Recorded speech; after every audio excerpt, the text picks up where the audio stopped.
En aquellos tiempos Hanzhou era la capital del sur de China, por lo que se reunían allí un gran número de mendigos.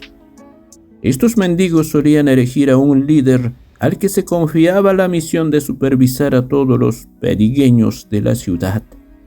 Su deber era que los mendigos no molestaran a los ciudadanos y recibía una 10ª parte de los ingresos de todos sus pordioseros.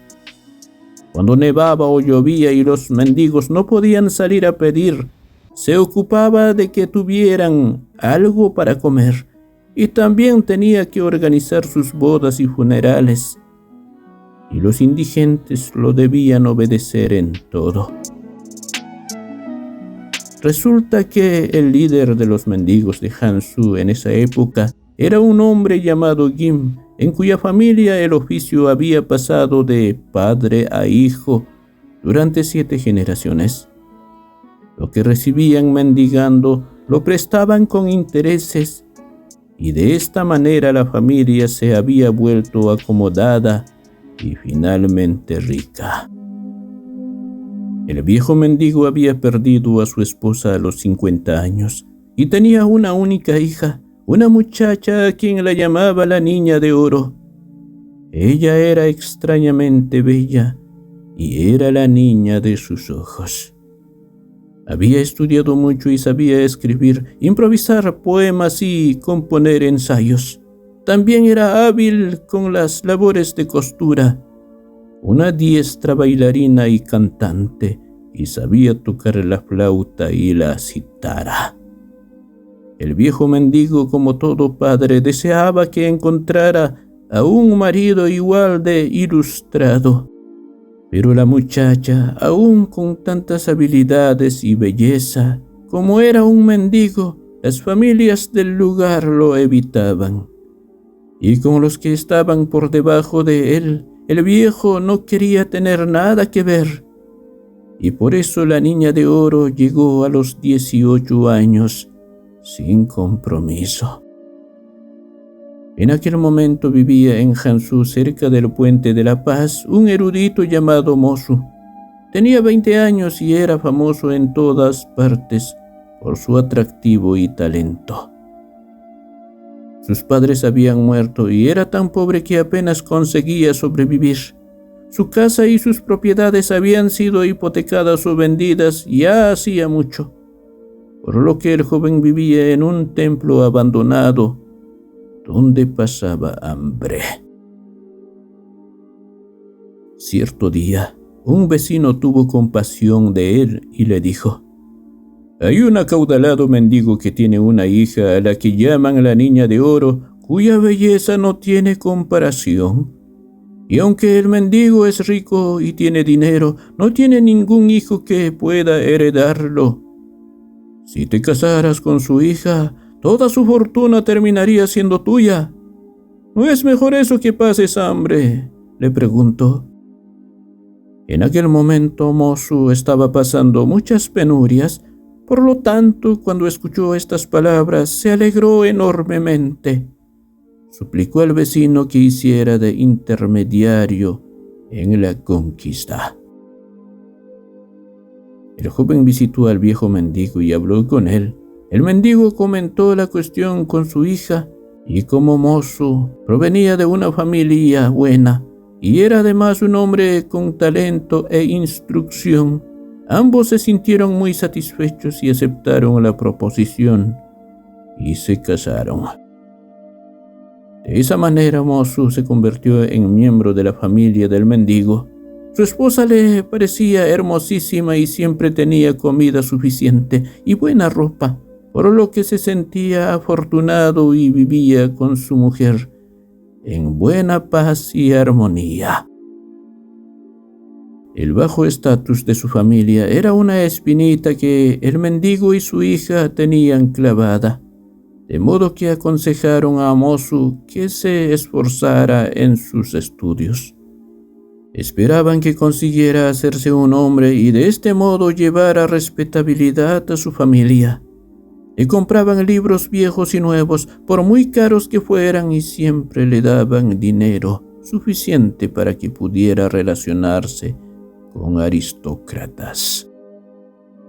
También le pagaban los gastos de sus exámenes, de manera que su conocimiento se incrementó día tras día, hasta que se hizo famoso en toda la región. Aprobó examen tras examen, y a los 23 años lo nombraron mandarín del distrito de Huawei. Regresó de su audiencia con el emperador con la túnica de ceremonia y montado a caballo. Como Mo Su había nacido en Hanzhou, toda la ciudad se enteró de que había conseguido aprobar los exámenes y los vecinos se reunieron a ambos lados de la calle para mirarlo mientras cabalgaba camino de casa de su suegro. Viejos y jóvenes, mujeres y niños se congregaron para disfrutar del espectáculo y un haragán gritó a todo pulmón: «Es el hijo del viejo mendigo, se ha convertido en mandarín». Mo Su, al escuchar esas palabras, se sintió avergonzado. Se encerró en su habitación de muy mal humor, pero el viejo mendigo estaba tan contento por la noticia que no se dio cuenta de su decaimiento. Había preparado un gran banquete al que había invitado a todos sus vecinos y amigos, pero la mayoría de sus invitados eran mendigos y gente pobre. El viejo mendigo insistió que su yerno comiera con ellos, y cuando lograron convencer que saliera de su habitación con mucha insistencia, cuando Mo Su vio a sus invitados reunidos alrededor de la mesa, tan harapientos y sucios como una horda de demonios hambrientos, este se marchó con expresión de desprecio. La niña de oro, que se había dado cuenta de lo que le pasaba, intentó animarlo de 1000 formas distintas, pero todas fueron en vano. 2 días después, Mo Su partió con su esposa y sus criados hacia el distrito que iba a gobernar. Desde Hanzhou a Wuwei había que viajar por el agua, de modo que subieron a un barco y partieron hacia Yangtze. Al final del primer día llegaron a una ciudad y amarraron allí el navío. La noche estaba despejada y la luz de la luna se reflejaba en el agua. Mo Su se sentó en la parte delantera del barco para disfrutar de la noche. De repente se puso a pensar en el viejo mendigo. Era cierto que su esposa era lista y buena, pero si el cielo los bendeciría con algún hijo, ese hijo sería siempre nieto de un mendigo, y no había modo de evitar tal desgracia. Y pensando así, se le ocurrió un plan. Llamó a la niña de oro para que saliera del camarote y disfrutara de la luz de la luna, y ella obedeció alegremente. Los criados, las doncellas y los marineros se habían ido a dormir ya hacía mucho. Mo Su miró a su alrededor. No había nadie a la vista. La niña de oro estaba en la proa sin percatarse de nada, cuando de repente se vio empujado al agua.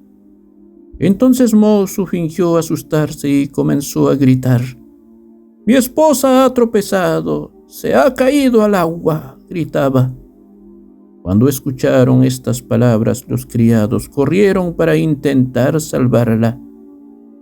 Pero Mo Su les dijo: «Ya se ha llevado la corriente, no hay nada que hacer», y ordenó que zarparan de nuevo lo antes posible.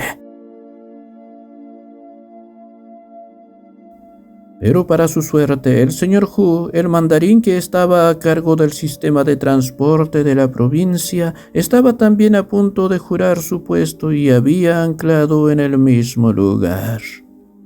Estaba sentado con su esposa ante la ventana abierta de su camarote, disfrutando de la luz de la luna y de la brisa fresca, cuando escuchó de repente unos gritos que parecían de mujer. Rápidamente envió a sus hombres a ayudarla y ellos la llevaron a bordo, y era la niña de oro. Entonces se dio cuenta de que su marido, ahora que iba a ser un hombre ilustre, había olvidado lo pobre que había sido, y aunque no se había ahogado, se sintió muy sola y abandonada, y antes de darse cuenta empezó a llorar. Entonces, cuando el señor Hu le preguntó qué le ocurría, ella le contó toda la historia. El señor Hu la consoló. «No derrames ninguna lágrima más», le dijo. «Nosotros nos haremos cargo de ti y te adoptaremos como nuestra hija». La niña de oro les dio las gracias con una reverencia. La esposa de Hu ordenó a sus doncellas que le llevasen ropa para reemplazar sus prendas mojadas y que le prepararan una cama. Las criadas tenían prohibido llamarlas de otro modo que no fuera señorita y tampoco podían contar nada de lo ocurrido. El viaje continuó un par de días más. Después el señor Hu asumió su cargo oficial. Wu-Wei, el distrito del que Mosu era mandarín, estaba bajo su mandato, por lo que Mosu fue a presentarse ante su superior. Cuando el señor Hu vio a Mosu, pensó: «Qué lástima que un hombre tan dotado actúe de un modo tan cruel». Pasado un par de meses, el señor Hu dijo a sus subordinados: «Tengo una hija que es bonita y bondadosa y me gustaría encontrar esposo para ella. ¿Conocéis a alguien que pudiera estar interesado?», les preguntó. Todos sus subordinados sabían que Mosu era joven y había perdido a su esposa, así que lo sugirieron unísonos. «Yo también había pensado en ese caballero, pero es joven y ha ascendido rápidamente. Temo que tenga altas ambiciones y que, por tanto, no quiera casarse con mi hija y convertirse en mi yerno», dijo. «Antes era pobre», respondieron sus inferiores, «y además es tu subordinado», le dijeron. «Si le hicieras un ofrecimiento tan amable, lo aceptaría sin duda, contento de formar parte de tu familia». «Bueno, si todos creen que es posible», dijo el señor Hu, «hacedle una visita y preguntadle qué piensa al respecto, pero no deben decirle que yo les he enviado». Mosu, que justo entonces estaba dando vueltas a la cabeza para encontrar un modo de ganarse el favor del señor Hu, aceptó la sugerencia de buena gana y les suplicó que actuaran como intermediarios con la promesa de una buena recompensa cuando el trato estuviera cerrado. Los subordinados regresaron y contaron todo al señor Hu. «Me alegro mucho de que el caballero en cuestión vea con buenos ojos este matrimonio, pero mi esposa y yo queremos muchísimo a nuestra hija y no nos resignaremos a dejarla ir. El señor Mosu es un joven aristócrata y nuestra hijita ha vivido muy mimada. Si la tratara mal o en el futuro se arrepintiera de haberse casado con ella, mi esposa y yo no tendríamos consuelo. Por esa razón todo debe quedar claro por adelantado. Solo si él acepta nuestras condiciones, podré recibirlo en mi familia», dijo el señor Hu. Mosu fue informado de todas las condiciones y declaró que estaba dispuesto a aceptarlas. Entonces llevó oro, perlas y seda de colores a la hija del señor Hu como regalos de boda y se destinó un día propicio para la ceremonia. Mientras tanto, el señor Hu encargó a su esposa que hablara con la niña de oro. «Tu padre adoptivo siente lástima por ti», le dijo. «No quiere que estés sola y por lo tanto ha elegido a un joven erudito para que te cases con él. Es cierto que soy de origen humilde, pero sé lo que es adecuado», respondió la niña de oro. «Prometí mantenerme en lo bueno, en lo malo, junto a Mosu, y aunque él no ha sido bueno conmigo, mientras esté viva no me casaré con otro hombre. No puedo tomar otros votos y romper mi promesa. Mientras decía esto, las lágrimas caían por sus mejillas. Cuando la esposa del señor Hu descubrió que nada cambiaría su decisión, le contó lo que sucedía en realidad.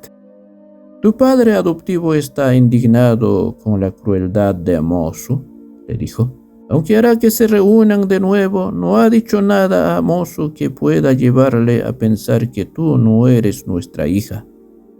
Por tanto, Mosu está encantado de casarse contigo, pero cuando la boda se celebre esta noche, debes hacer esto y eso para que pruebe un poco de tu ira». Después de escuchar, la niña de oro se secó las lágrimas y dio las gracias a sus padres adoptivos. A continuación se preparó para la boda. Aquel mismo día, a la última hora de la tarde, Mosu acudió a la casa a lomos de un caballo con llamativos enganches, con flores de oro en su sombrero y un pañuelo rojo cruzado a su pecho, seguido por un impresionante séquito. Todos sus amigos y conocidos lo acompañaron para estar presentes en la celebración.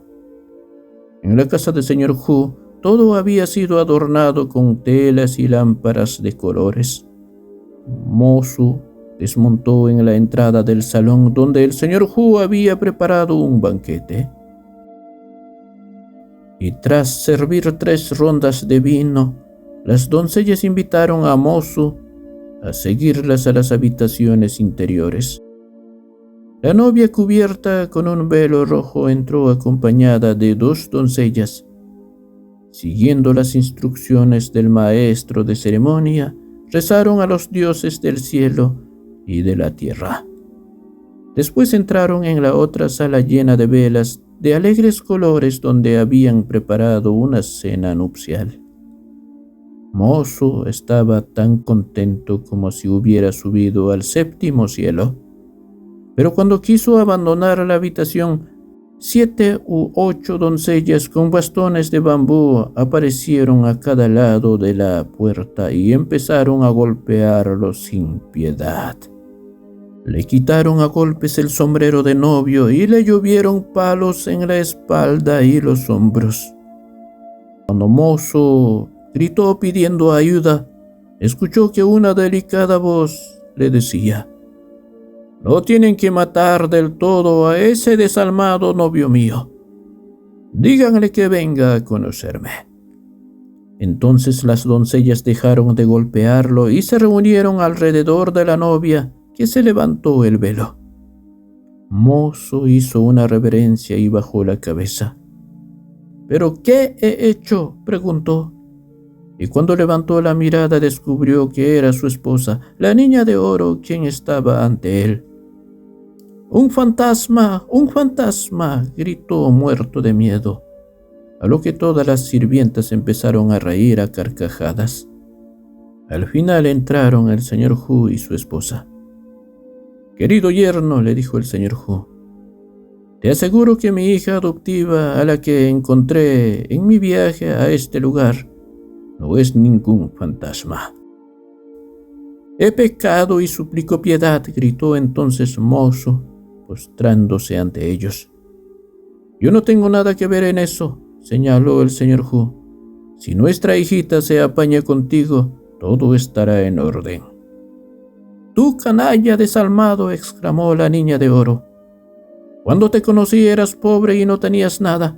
Te aceptamos en nuestra familia y te ayudamos a estudiar para que te convirtieras en alguien y te hicieras un hombre. Pero tan pronto como te convertiste en mandarín y un hombre de postín, tu amor se convirtió en animosidad. Olvidaste tu deber como marido y me empujaste al río.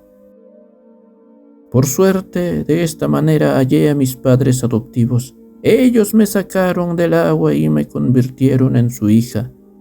De lo contrario, había encontrado una tumba en la tripa de los peces», gritó. «¿Cómo podría vivir en armonía con un hombre como tú?», preguntó la niña de oro. Dicho esto, la muchacha empezó a lamentarse y a dedicarle insultos de lo peor. Mozo se postró ante ella, mudo por la vergüenza, y le suplicó que lo perdonara. Cuando el señor Hu vio que la niña de oro empezaba a calmarse, ayudó a Mozo a levantarse y le dijo: «Querido yerno, si te arrepientes de tu maldad, a la niña de oro se le pasará el enfado con el tiempo. Ya estabas casado, por supuesto, pero esta noche en mi casa habéis renovado vuestros votos. Así que hazme un favor y escucha lo que te voy a decir. Tú, mozo, llevas sobre tus hombros la pesada carga de la culpabilidad y por esa razón debes comprender que tu mujer está enfadada. Así que ten paciencia con ella. Yo pediré a mi esposa para que interceda entre ustedes». Dicho esto, el señor Hu se marchó y envió a su esposa, quien al final consiguió que se reconciliaran y aceptaran reanudar su vida como marido y mujer. Y desde aquel día se estimaron y amaron al doble que antes. Su vida fue toda felicidad y dicha, y más tarde, cuando el señor Hu y su esposa murieron, lloraron por ellos como si de verdad hubieran sido sus padres. Estimados amigos y amigas, muchas gracias por haber escuchado esta historia. Quiero enviar saludos para Zoraida Beatriz, para su hijo Alexander Quintanilla Serna y Zoraida Serna Verde en Huánuco, Perú. Muchas gracias por escribirme y hasta pronto.